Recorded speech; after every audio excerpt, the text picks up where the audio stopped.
So let's create a new automated flow, and let's give the name as update contact, and let's search for the trigger action, that is when a row is added and modified and deleted.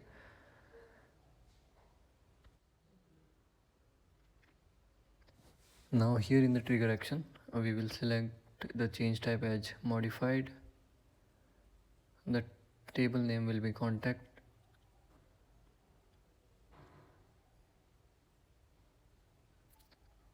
so in the scope we have 4 options to select. We will first see how the organization works for us.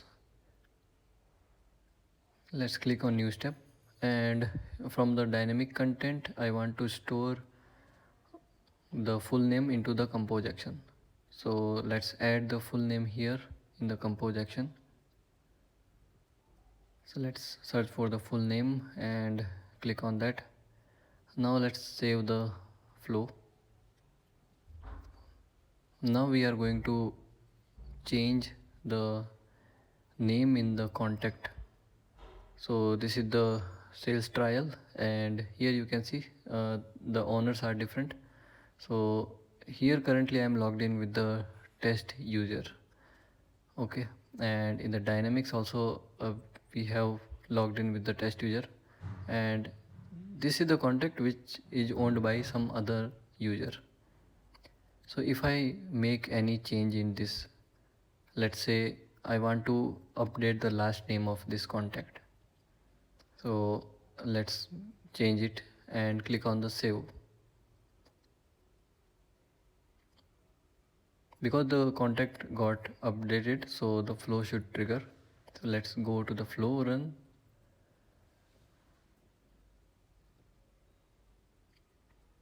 and let's refresh.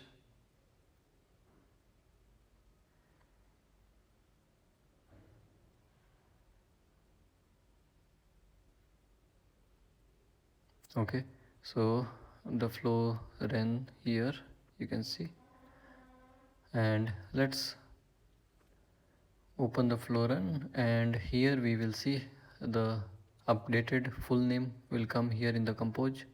So this is the updated name which came here.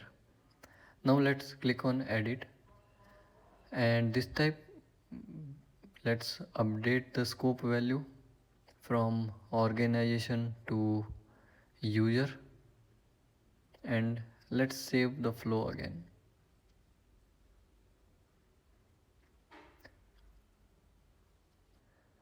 So let's go back to the flow run page to see the flow run. Okay, and now let's go to the dynamics, and right now the owner is different. Let me change it. So last name is changed, clicked on save. Because the owner is different and the scope is user, so this time the flow should not trigger. So let's go to the flow run, and let's refresh the page.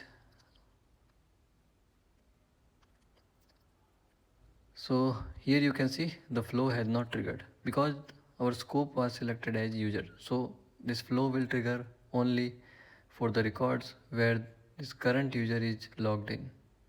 I mean the user who is logged in is here is test user.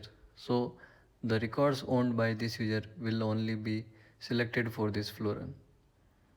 Now say if we want to select the business unit, so in that case the records which are under that particular business unit, only for those records this flow will run. So let's open up the flow run page here. Let's go to the dynamics, and let's update it with some another value, and let's click on the save. So let's go to the flow run page, and here this time it got triggered because both the records come under the same business unit. Let me show you here in the compose, so you can see the updated value. So this is how the scope works in the Power Automate flow. I hope you liked this video.